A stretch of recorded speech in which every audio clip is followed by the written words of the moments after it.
have such an issue with the driving, getting behind the wheel of the wheel of a car sends me into a panic attack. So I don't often drive. Here and there I might do something if I really have to, or if it's really, really close, but I don't. So,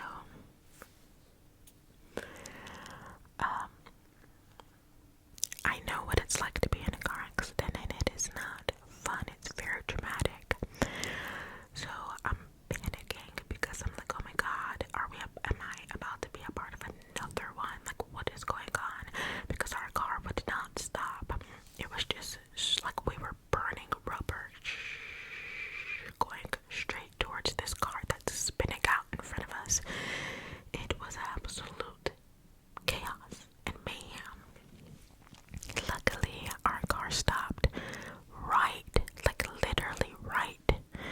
This is the car that skid, like that, spun out and crashed. We stopped like right here from them. I can't do an accurate depiction, but just know that it was fairly close, too close for comfort. Too close, too close for comfort. So, thankfully, there was no accident or crash, but it was bad. And so, there were ambulances and police cars scattered all throughout the road because it's a main road, and they knew that there was potential for accidents to happen because it was a really bad snowstorm. So, this happened right by an ambulance, so they came up beside us and flashed their lights so that everyone going both directions would stop. And then this car, I don't know how they did it, but they were able to get out of the snowbank they crashed into. And then they turned in onto a side road and just stopped. And so then the ambulance and the police went over there to them to help them, I guess. And we kept going. And so because like I said, it was too close for comfort, and I just want to remind you guys to please be careful on the road, because there have been, luckily we weren't a part of one, but there have been a few accidents to happen, as there always is every winter. And I feel like there are three, not one, not two, but three kinds of drivers. My heater came on, the house heater, to keep us nice and warm and cozy in this frigid winter weather in our house. Or the frigid winter weather is outside, but our heat came on to keep us warm in the house. Anywho, and then I took the opportunity to push the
would in the winter, or in summer, spring, fall, when there's no snow and ice. They drive like they always would. But you can't do that. You can't drive the way you would in the summer, the spring, or the fall, because winter is a whole another ball game. It's a whole other ballpark. And so those are the kinds of people that end up causing accidents usually, because they're the impatient, honking their horn at you like, why are you driving so slow? Upset and annoyed by everyone else on the road because they just want you to go faster.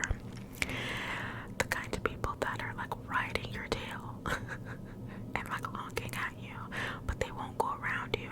Those are the kinds of people that cause accidents, because if the car in front of you has to stop suddenly and turn, making it so that you have to press on your brakes, but your car slides because of the ice, you're gonna crash into the person in front of you. So the reckless winter drivers, the reckless, impatient winter drivers. Then you've got the people that I don't want to say take it too seriously, because that's not a thing. It's just not a thing, especially if you're like on the East Coast or in the Midwest. The winters are brutal. Like, don't even get me started.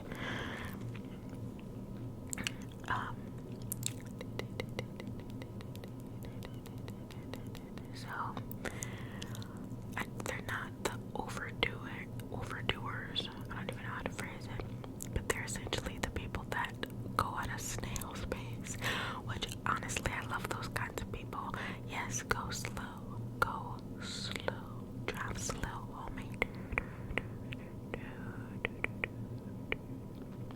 Drive slow, homie. Drive slow, homie. You never know, homie. You need to pump your brakes and drive slow, homie. That's a Kanye West song. Listen, old school Kanye. I don't care. Like, I know people feel how they feel, and it's valid because he is who he is.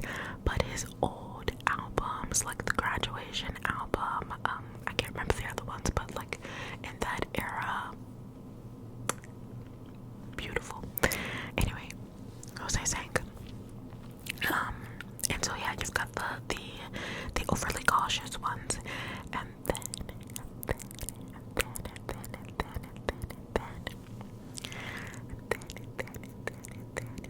you've got the people that are somewhere in between. They're somewhere in between the two.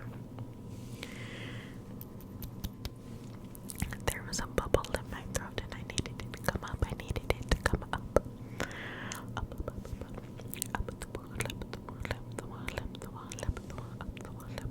the wall.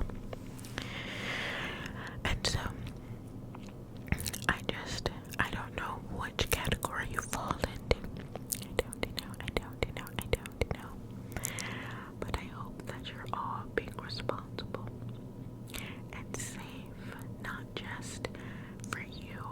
Of course, you matter most to yourself, because you know your safety, your life is important, and you want to stay here as long as possible. But don't just do it for you.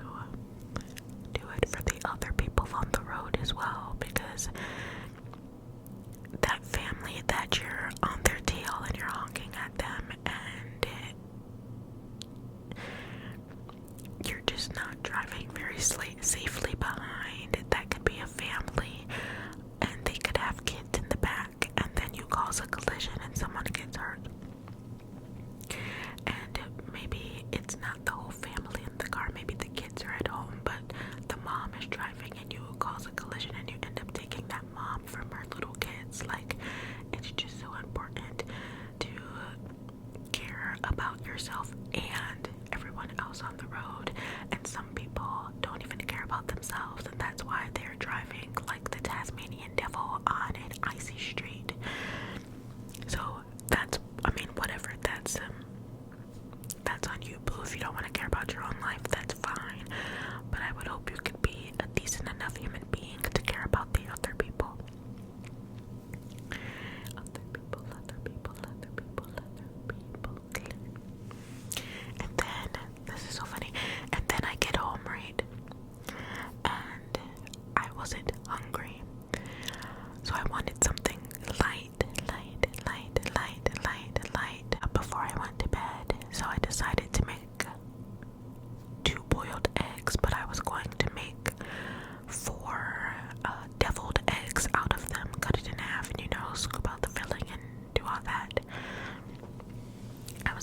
have 4 deviled eggs as my like dinner, and that's it.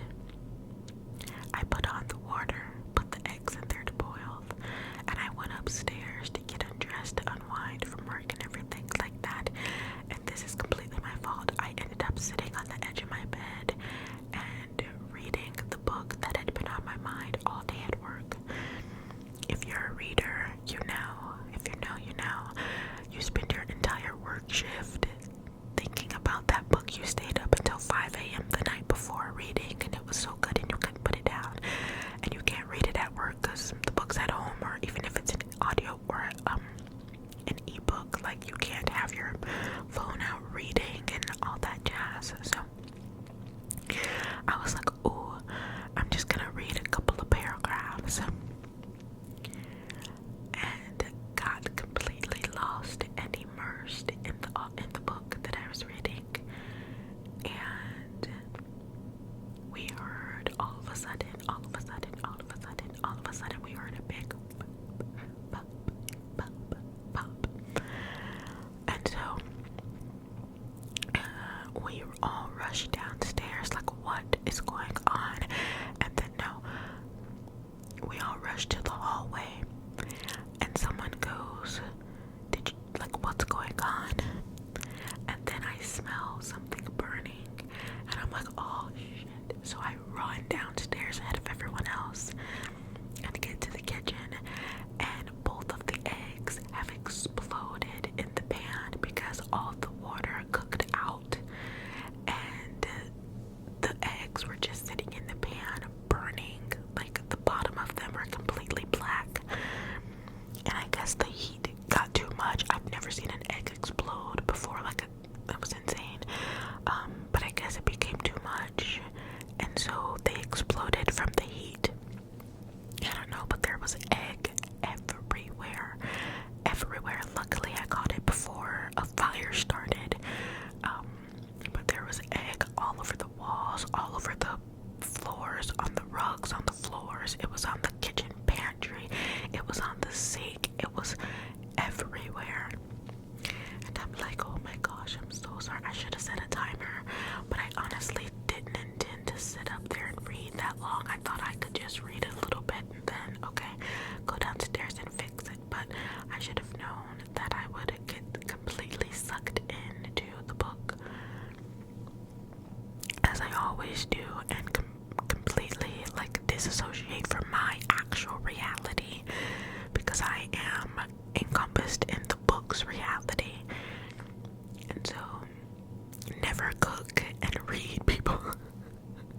No, I cook and read all the time, but when I do that, I take my book to the kitchen table, and I sit at the kitchen table and I read, and you can hear the boiling or the sizzling or whatever, and you can smell the food and such, so it's impossible to burn it, even no matter how immersed you are, because you're in the same room as the food. That's usually what I do, and that's what I should have done, but I didn't. So I don't know what was going on between the car, the almost accident on the road, and then my eggs exploding. It was a day. Okay.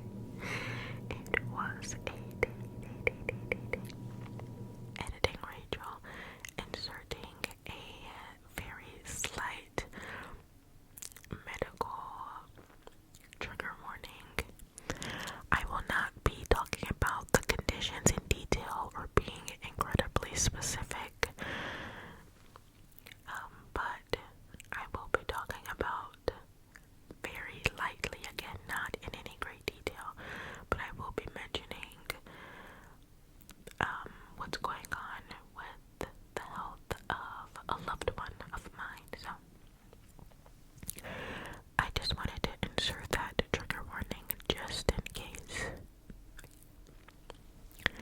And then we got some not so good news about my great grandmother. She is 92. She will be turning 93 in March if she makes it that long. We had to rush her to the emergency. And I'm not gonna say every condition that they found that's wrong with her, because it's quite depressing and I don't want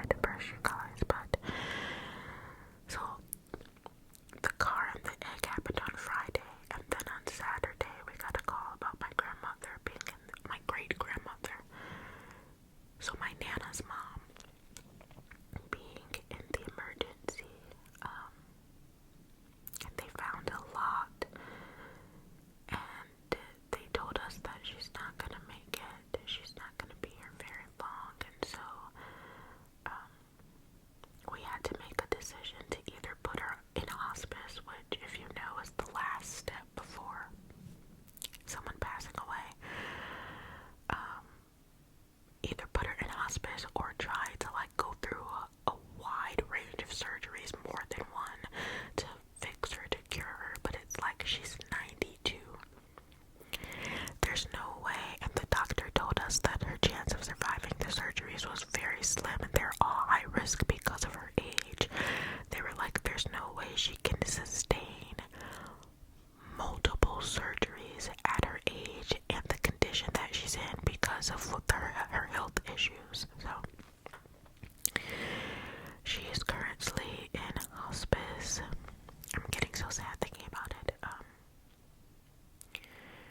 And so it's just, I've been going through a lot, bestie. Like, what I'm telling you now is barely scratching the surface. And I don't want to tell you everything, even outside of the car, the egg, great-grandmother, even outside of that, because I don't want this to be a very heavy video. But this is just a little mini update on what's been going on. We've been going through it.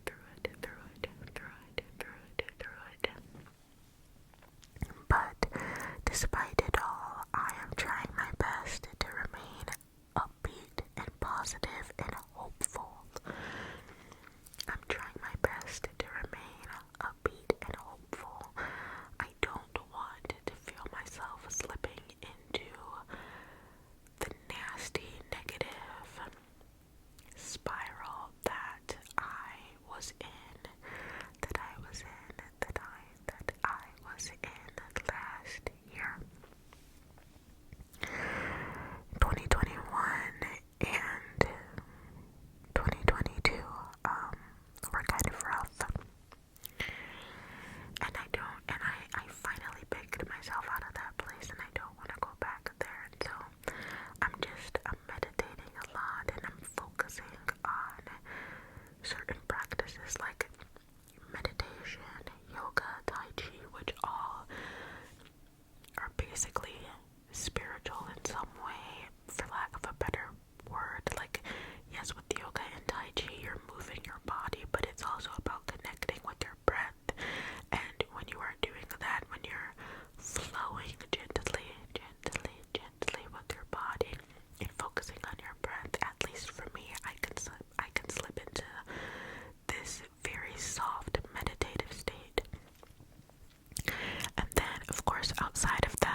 before I told